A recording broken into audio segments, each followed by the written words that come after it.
Sige, doon tayo sa school na tinuturo. Opo, tinuturo po yan. Tama talaga at correct. Tinuturo po sa school sa atin yung tamang pangangalaga ng ating katawan. Di ba? Elementary tayo noon. Tinuturo sa atin yung tamang pangangalaga ng ating kalusugan sa ating sarili. For example, tamang pagligo. Bakit tayo tinuturo sa school yan? Siyempre, para hindi tayo magkaroon ng bakterya or ng kuto sa ating buhok.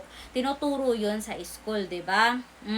Nasusunod ba? Bakit nagkakakuto pa rin ang mga iba? Kahit imatanda na, nanay na, lula na, may kuto pa rin. Bakit hindi kayang sundin yung tamang pagligo para hindi umangkit yung anit? Hindi magkaroon ng kuto. Bakit may mga kuto pa rin? Nasusunod?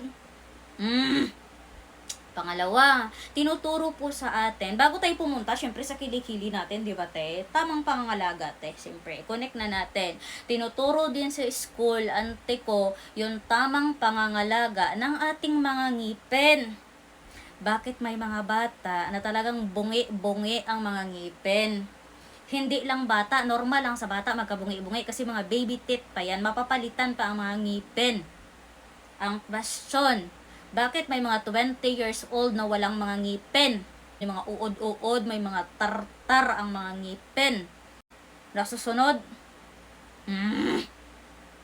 Pangatlo, tamang pagligo at pangangalaga ng ating katawan para hindi tayo magkasakit, walang bakterya. Question, may amoy ba ang kilikili ko? Wala. May bakterya ba? Pinupugaran ba ng putok ang kilikili ko? Wala. Kasi dahil nga yan sa school na natutunan ko yung tamang pangangalaga ng katawan para hindi magka-putok. Nasusunod ko naman yung tamang pangangalaga ng katawan. Hindi naman ako nagkakaputok.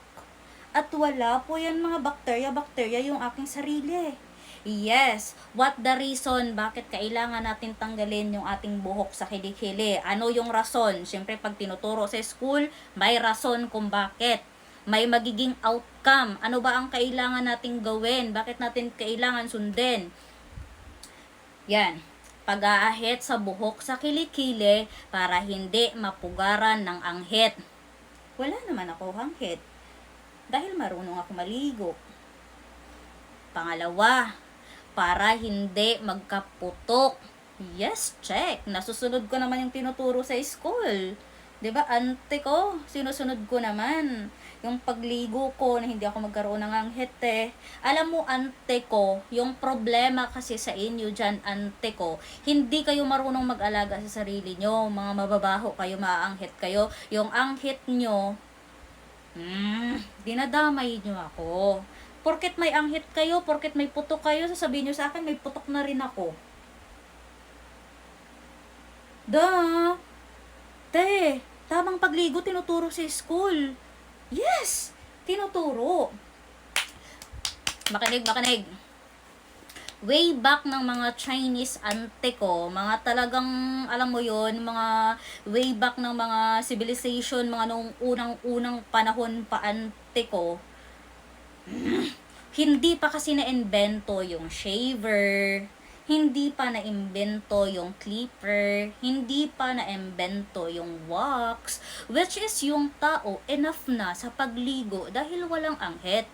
Yes, ante ko, dahil sa mga kadugyutan nyo, nagkaroon kayo sang anghit, nag-invento ngayon ang technology, nag-invento. Dahil nagde-demand yung mga tao, bakit kaya mga anghit ko, ano ang magiging solusyon? Ang technology, nag-invento ng razor, nag-invento.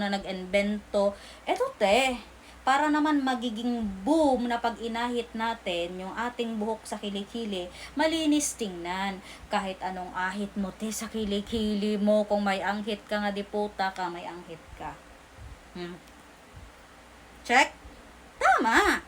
Kahit na wala kang buhok sa kilikili, ang importante dito ante ko, marunong ka maligo, wala kang anghit, wala kang bakterya sa kilikili, masarap ang kilikili mo. Yes, ante ko, yung pag-shave te sa kilikili mo, it's a personal choice yan. personal decision, we have a freedom of choose. Yes, we have a freedom. Meron tayong desisyon sa ating sarili. Yes, at ito yung freedom ko, te, at ito yung decision ko. Dito napasok, te, ang sinatawag na my body, my rules. Mga maraming rules, te, sa mundo. Rules ng society. Ano ba yung sabi ng society ng mga madlang people? Ha, ahitin mo yung iyong buhok sa kilikili kasi sexy ka tingnan. Talagang malinis ka tingnan, pero hindi nila alam. Kahit natanggal ang buhok mo sa kilikili, amoy putok ka pa din.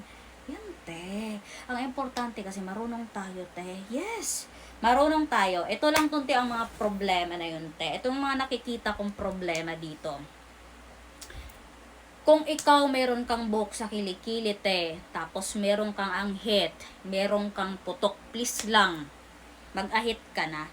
Kasi number 1 na sa Pilipinas tayo, te, mainit yung klima, talagang prone ka, te, sa mga bakterya at mga microorganism na dyan. Basta, te, alam mo yon bacterianism, te, talaga naman, prone ka, te, babaho ka talaga.